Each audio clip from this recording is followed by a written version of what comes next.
Bien, bonjour à tous et à toutes. C'est important. Donc, souveraineté du peuple constituante. Les deux choses sont naturellement liées. C'est quoi la souveraineté du peuple? C'est ce qu'on appelle banalement la démocratie. La démocratie, on le voit en grec, démos, kratos, pouvoir du peuple, bêtement, mais quand on dit ça, on se heurte de plus en plus à des tas de gens qui disent oui, mais néanmoins, il faudrait savoir, mais préciser un peu ce que c'est la souveraineté du peuple, machin. Oui, bien sûr. Encore faut-il dire, quand on précisera, quand on sera d'accord sur le fait que cette question se pose. Dans la Constitution française, celle de la 5e donc, article 3, la souveraineté nationale appartient au peuple. Après qu'il exerce, mais il y a bien le principe, la souveraineté nationale appartient au peuple. Ce qui veut dire deux choses. Premièrement, que le peuple, ça existe. Apparemment, ce n'est pas clair pour tout le monde. Deuxièmement, que c'est le souverain. Alors, je sais que lorsqu'on parle de démocratie, immédiatement, il y a un certain nombre de voix qui s'élèvent pour dire mais arrêtez de croire, ça n'a jamais été parfait, il y a toujours eu des problèmes. Oui, c'est vrai. Mais en quoi le fait qu'il y ait toujours eu des problèmes empêche de parler de la question aujourd'hui? Dire qu'il y a toujours eu des problèmes, c'est une manière commode de voter en touche pour dire on n'en parle pas. Ben si, on en parle. Alors, autrefois, certes, ce n'était pas parfait, certes, il y avait énormément d'entorses au principe de la souveraineté du peuple, il reste que, même s'il y avait des entorses, il y avait un principe qui était affirmé, qui était il existe un peuple, il est souverain. On le respecte, on ne le respecte pas, mais c'était bien l'idée. Depuis un certain nombre d'années, on va voir quand, on bafoue les principes, c'est-à-dire l'idée qu'il y a souveraineté du peuple est en elle-même mauvaise. On n'est plus dans ce que certains appelleraient l'état de droit, puisque c'est la mode. Bon, sauf qu'on en parle tout le temps, mais on le voit de moins en moins. Donc, on bafoue les principes. L'acte initial de cette insulte qui a été faite au peuple, c'est le traité de Lisbonne, du moins à mon sens, nous pouvons en parler. Le traité de Lisbonne parce qu'il a remis en cause un événement considérable qui était le vote du peuple français, justement du peuple français, contre le traité constitutionnel européen. Arrive un personnage, Nicolas Sarkozy, qui se fait élire président de la République, et qui dit ben moi ce vote je m'en fous, et on va faire quand même le traité constitutionnel. Bon, avec quelques retouches, obligatoirement mineures, hein. Par exemple, la disparition du mot constitutionnel n'est pas un détail, mais globalement, c'est le même texte. Et quand je dis Sarkozy, je rends à tout seigneur tout honneur, mais enfin disons que Hollande était tout aussi complice que Sarkozy.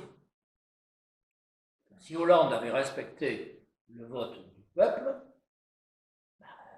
il n'y aurait pas eu le quota nécessaire au Congrès pour faire passer le traité de Lisbonne. Donc c'est bien un condominium. Alors au passage, j'adore le rappeler, il y a une personne qui au sein du PS non seulement n'a pas respecté, mais a voté oui, qui s'appelait Manuel Valls et qui est devenu Premier ministre. C'est important de resituer un peu l'action des différents personnages avec le recul. Donc, ce jour-là, ce n'est pas seulement la démocratie n'est pas parfaite, il faudrait, bien sûr, mais c'est la démocratie, on s'en fout. Et on change de nature. On n'est plus dans l'idée que la démocratie est le fondement même de nos institutions. On est dans l'idée qu'il y a des gens qui savent et des gens qui ne savent pas. Et déjà, il y a cette histoire qui devient imprégnante aujourd'hui, hein, histoire de remise en cause de l'unanimité au sein de l'Union européenne, puisque un certain nombre de membres, je crois même que c'était la majorité du Parlement européen, on va le vérifier, qui disent, au fond, le vote des Français et des Hollandais, qui avaient fait pareil d'ailleurs, on s'en fiche, parce que la majorité de l'ensemble européen est pour. Donc l'idée du fédéralisme existe déjà et remet en cause, de fait, le principe de la démocratie du peuple français. Alors, on mesure mal à quel point ce changement de paradigme a des conséquences. Et je m'étonne, moi, que beaucoup de citoyens qui veulent recréer la démocratie restent sur le discours « oui, mais ce n'est pas parfait ». Oui, certes, mais aujourd'hui, c'est catastrophique. Et ce qui s'est passé depuis quelque temps ne fait qu'accentuer ce phénomène. Alors, tu as parlé d'un certain nombre d'événements, je n'y reviens pas. Soit dit en passant, sur l'armement, à ma connaissance, c'était déjà dans le traité constitutionnel européen, l'obligation d'avoir un taux sur l'armement. Il était déjà dans ce traité, et on demandait qu'on vienne au secours des États-Unis qui en ont bien besoin. En gros. Alors ça vient de s'accentuer, et il y a eu quand même 2 événements récents en France qui ont montré à quel point c'est remis en cause, mais de façon quasiment modeste, nécessaire par le gouvernement. Bon, la loi retraite, de toute évidence, une majorité des citoyens français n'en voulaient pas. Mais beaucoup plus nouveau, une majorité des députés n'en voulaient pas. C'est important à remarquer. C'est-à-dire que le pouvoir a fait passer une loi contre son propre Parlement. Ça, ce n'est pas une remise en cause du principe même de la démocratie, c'est quoi? Ça a amené le président du groupe Elliott, Pancher, à faire cette déclaration au point où on en est. Pourquoi ne pas supprimer le Parlement? Ça serait plus logique. Ça irait plus vite. Comme diraient certains, on gagnerait des sous. Voilà, ça coûte cher. Donc, c'est d'ailleurs pour ça que nous avons proposé qu'il y ait une rencontre avec le groupe Elliott, parce que justement, il a fait preuve de courage et de détermination démocratique. Bon, il s'est passé comme il s'est passé, on ne pouvait pas penser que ça soit non plus embrassez-vous Folleville, mais au moins, il y a eu le premier contact, dont on verra s'il peut se poursuivre et de quelle manière.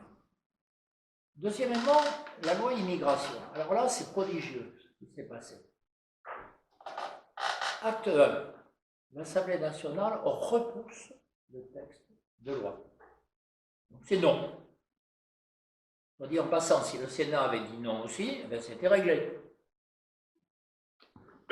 Le Sénat dit c'est pas assez. On va faire des amendements au texte initial. On fait les amendements. Ensuite, bon, il y a les navettes habituelles entre l'Assemblée et le Sénat qui débouchent sur un texte. Le tout passe au Conseil constitutionnel, qui supprime tous les amendements et qui dit qu'est-ce qui est légitime? C'est la loi qui a été repoussée pour l'Assemblée nationale. Merci Fabius, mais c'est quand même extraordinaire. C'est qu'au travers du respect du droit, ce qu'on appelle le droit, on prend un texte qui de fait était refusé. Voilà. Alors je passe sur l'idée, c'est européen donc c'est bon, qu'il y a une idée qui domine. Avec Anne-Cécile, on s'amuse parfois à faire le parallèle avec le Astérix, le combat des chefs. Je ne sais pas si vous vous souvenez, mais c'est intéressant de faire le parallèle. Vous avez un chef gaulois qui est complètement pro-romain. Il n'y a rien à faire. Les Romains, c'est bien, c'est bien, c'est bien. Voilà. Et il y a un de ses citoyens qui est avec lui, il se balade, et il dit on va d'abord construire un aqueduc. Alors le citoyen, il dit pourquoi que la rivière, elle traverse le village. Il lui fout une baffe, il dit, on va le faire en aqueduc, ça fait romain. Eh ben, l'Europe, c'est pareil. Ça fait européen, donc c'est bien. Voilà. C'est l'espèce de point nodal. Il faut faire européen. Voilà. On va faire un aqueduc. Ça ne sert à rien, mais c'est bien. C'est romain. Voilà. Alors, il faut donc, de ce fait, reposer totalement, et ça c'est nouveau, parce qu'on pouvait dire les institutions, il faut les améliorer, mais là il faut dire, elles sont nocives. Elles sont devenues nocives. Alors, je rajouterai au panel que je viens d'évoquer le rôle du Conseil d'État, qui apparemment on trouve que l'aqueduc c'est merveilleux, hein, tout ce qui est européen est bon pour le Conseil d'État. Voilà. Et puis il y a le Conseil constitutionnel, dont le rôle éminemment nocif vient d'être montré par les événements récents. Alors, bien sûr, les tenants de la Ve République expliqueront que oui, mais nous ne sommes plus en Ve République, sans doute.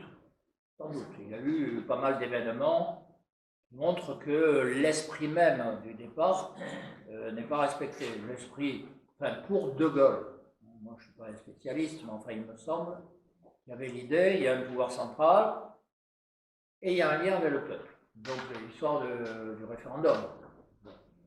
Bon, le moins qu'on puisse dire, c'est qu'il y a toujours le pouvoir central, que le lien avec le peuple, il n'est pas évident. Alors c'est là que pouvons-nous faire? Un certain nombre de personnes, et on le voit il y a tout un mouvement associatif en ce moment qui se développe sur la question de la démocratie, mouvement qui doit trouver un peu son équilibre, son centre de gravité. Bon, ça part un peu dans tous les sens, mais c'est normal dans cette phase. Il ne faut pas s'en inquiéter en soi. Même c'est d'arriver à faire converger tout ça sur quelque chose. Et